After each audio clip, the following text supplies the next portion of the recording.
ضوء مذينا ويان خلافيو مورا ليس كجيري هادي مانكو دا جيرو محل ليس كو هايستا qisadan waa qiso jacayl oo dhab ah oo dhaxmartay laba ruux oo marka hore wanaag iyo walaaltinimo isku bartay balse jacaylkoodu uu yahay mid waqti kooban socday sanado iyo bilooyin aanan socon laakiin waa jacaylka isbuuclaha ah oo ka xanuun badan midka bilooyinka iyo sanadaha la soo wada jiray haddaba sheekadu waxa ay ku bilaabanaysaa mise qisadan Asad Ashraf waa wiil inta badan aad u qadariya walaaltinimada iyo wanaaga haweenada kamid ah isagoo saaxiibkiis fariin u diraya waxa uu telefoonki saaxiibkiisa ku qalday gabar lagu magacaabo Shamso oo xiriirku dhaxmari doono fariinta uu waday saaxiibkiis cabaar kadib fariintii uu qalday uu ismoodayay inuu saaxiibkiis u diray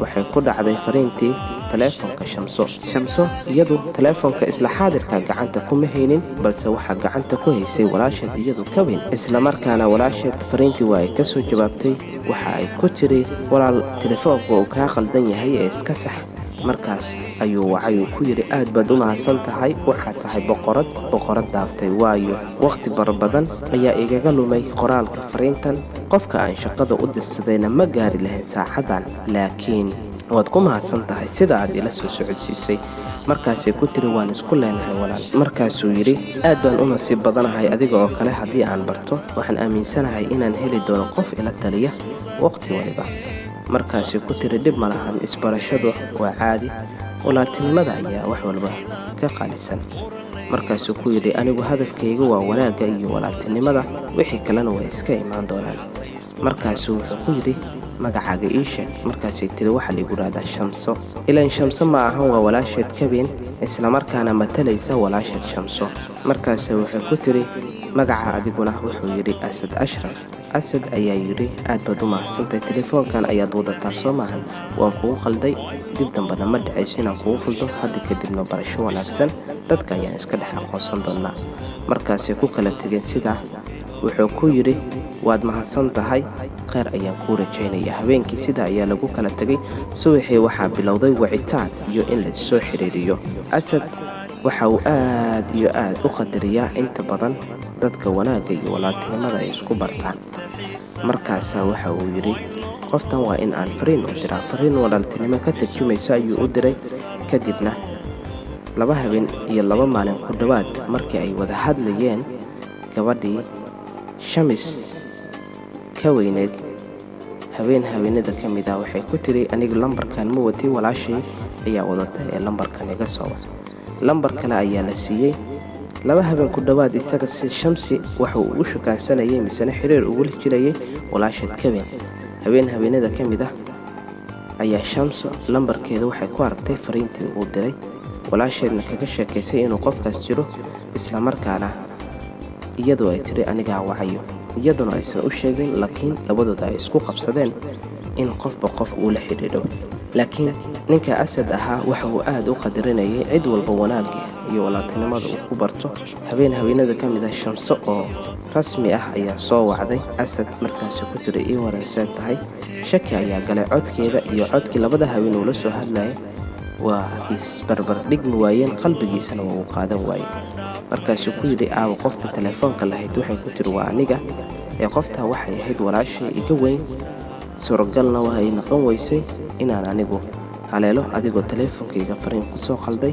laakiin hadda waa ay dhacday kaba soo qaad adigoo Shamso la hadlayay waa booska aniga ee buuxinayay masaas ahaa okay dib malahan xiriirkii ayay meesha ka bilaabeen maalmo ay wada socdeen intaasi kadib waxaa lagu balamay in la is arko iyadoo habeenkii 7 saac la isku gaarayay sida telefoon loogu sheekaysanayay iyo fariimo la isku soo dirayaba maalmaha kamid ah Asad Ashraf ayaa codsaday inuu la kulmo qoftii Shamsi ahayd waxay ku tiri dib malaha waan is arkaynaa balse xagaan isku aragnaa markaasuu ku yiri gabar waxay ku wanaagsan tahay in guriga hooyadeed looga tago isla markaana la booqdo markaasuu ku tiri okay guriga hooyo imo markaasuu ku yiri hal cudur daar baan wataa hooyo aabo kaliya waan arki karaya laakiin xaafad bulshaabi ah anigu ma gali karayo ee waan ka yara xishoonaya markaasay ku tiri xishoodku waa wax loo baahan yahay balse waalidka waa waalidka oo kale.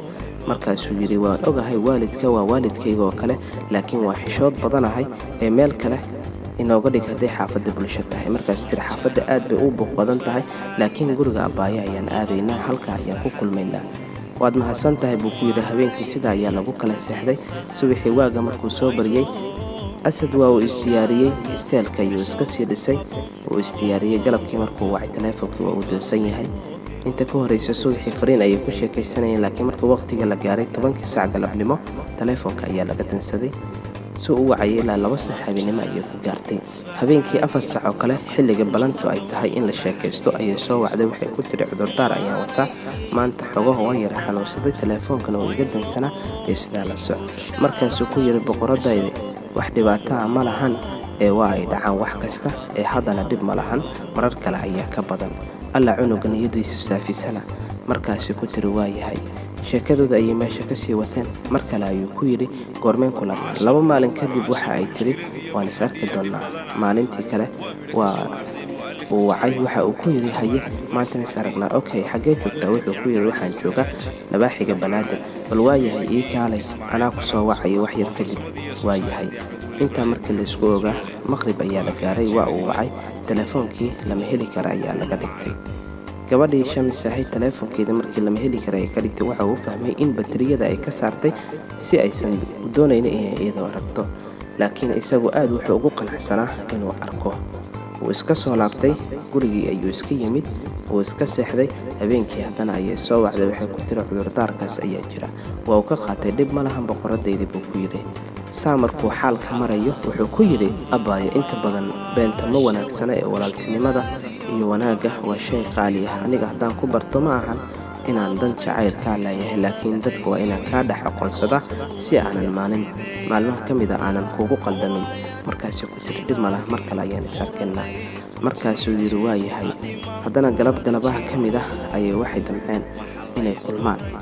markaasuu isaga soo baxay. wuxuu yimid isgooska banaadir galabka isagoo weli saaxiibkii ka codsaday gaari uu saaxiibkiisa leeyahay isla markaana soo kaxaystay. wuxuu yimid isgooska banaadir gaar ahaan agagarka Shaleema Nasri oo aad u buuxaan dhalinyaro ay isgaranayaan Asad Ashraf iyo kuwa aan isgaranba.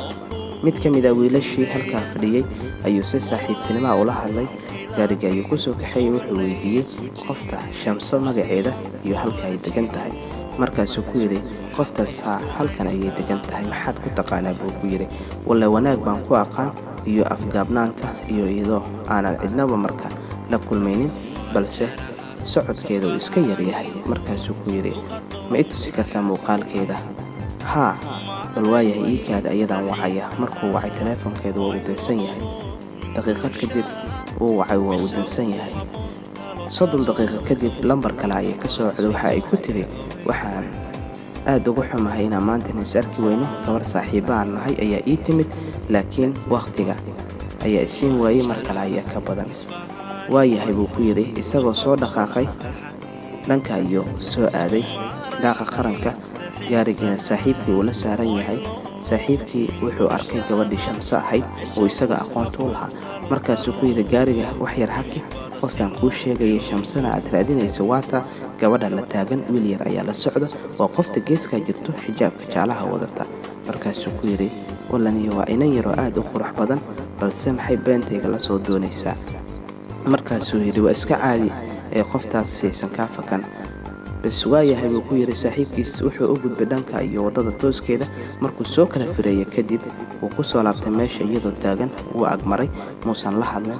cabaar kadib wuxuu arkay iyada iyo 2 wiil iyo gabar oo isla socda. 4 iyagoo ah laamiga ayuu ku hormaray iyadoo gabadha saaxiibteed markaa sagootinayday isla markaana u sheegtay inay saaxiibteed gaari saarayso ayna ka soo laaban doonto kadib hadday suurtagal tahay inay is arkaan. laakiin nasiib daro Asad ayaa go'aansaday inuu gurigiisa iska aado uusan la kulminba maadaama uu iyadu arkay. habeenkii markuu soo wacay iyaduna ay soo wacday labadooda la wada hadlay. wuxuu u sheegay inuu arkay uuna ku faraxsan yahay aragtideeda. markaasay ku tiri adiga qof garanaya ayaa tahay ma tihid qof aan markaan isku cusubnahay. mayuu ku yidhi aniga dartaa inaan ku arko waqti iyo juhdi iyo qarashku waan ku bixiyey laakiin adiga kuma qanacsanid inaan is aragno markaasay ku tiri sideen u ekahay wuxuu kaga sheekeeyey qaabka iyo quruxdeeda sida ay tahay waxayna ku tiri wallahi niyahow adigu waad i taqaan kuma garanayo ee qof baa ii kaa tilmaamay ee saa la soco ee waan kula socdaayay intaa kadib jacaylkii iyadu baaxad weyn ayuu gaaray kiisana waa uu ka sii daray laakiin nasiib daro jacaylka ma ahan mid hergelay haddana waxaad moodaa in xiriirkooda si hoose uu u socdo isaga niyadda uu ku hayo iyadana aysan niyadda ku hayn habeenada ka mida markaasuu ku yidhi isla habeenkii aniga hadda kadib intaan ku soo waco kuma dhahayo waan kulmaynaa ee xabiibtii adiga ogow hadday kaa soo goodo inaad ila kulanto diyaar baan ku ahay maxaad ka wadaa in badan ayaan ku ballamiyey ballanta ayaad igaga baxday markan waa tookada marka ugu horaysa dad i ballamiso aniga ballanta waan oofinayaa oofuu bilaxdi ina alaxda kaana mas-uula buu yidhi markaasay tiri waa mahadsan tahay habeenada ka mid ah toddobaadkii gudihiisa waxa uu soo aaday dhanka iyo iskooska banaadir xilli uu timo jarasha soo aaday islamarkaana timaha soo habaystay wuu wacay ii waran see tahay xaaladda ka waran haddii aan kaa farxiyo markaasay ku tiri maxaad igaga farxinaysaa waxaan joogaa hoteel ka mid ah hoteelada ku yaala xaafadda aad degan tahay markaasay ku tiri ka waran adiguna haddaan ku dhaho waan isarkaynaa aad baan u farxaya okay farxaddu aynu wada wadaagno 10 daqiiqo kadib anigaa ku soo wacay ku tiri telefoonka ayuu ku jirtay cabaar markuu joogay kadib wiil saaxiibo ay yihiin ayaa hotelka ugu yimid wuxuuna ku yidhi haye saaxiib ii waran niyo caawa waxaan sugayaa qof aad igu qaaliya ayada ayaan halkan u fadhiya bal xogaho aan siyar mashquulino kadib waan kaa tagi doonaa saaxiibkii isagoo la sheekaysanaya qoftii waa ay soo wacday waxay ku tiri xagee joogtaa waxaan joogaa Istanbul markaasay ku tiri Istanbul hotel miyaad joogtaa haa okay waan soo marayaa ee la soco waayahay buu yidhi aad buu uga faraxsanaa 10 daqiiqo kadib telefonkii waa uu dansan yahay cabaar kadib waa uu dansan yahay 25 daqiiqo kadib markuu wacay wiil ayaa ka qabtay qofka la hedma joogo dab ayuu ku jiraa markaasuu ku yidhi waayahay waxaad u sheegtaa inaanan dib dambe telefonkeeda soo wacin go'aan ayuu durbadiiba gaaray bas intaa markuu ay sheekadu marayso habeenkii dhan ma aysan soo wicin ayada isla habeenkii waxaa laga soo wacay gabadhii marka hore bilowgii iska dhigaysay Shamso telefonkeedii ayaa laga soo wacay waxaana lagu yiri walaashay ma aragtay walaasha ma arag ee iga leexo markaasuu ku yiri telefonkii in nabadgeli walaashana ma arag xogaha cara ayuu muujiyay isla markaana waa ay kala caroodeen labadoodaba asaacade Asad ayaa go'aansaday inuu markaasi iyada dhan xiriirka u jaro laakiin iyadu ma oga xaaladda uu isaga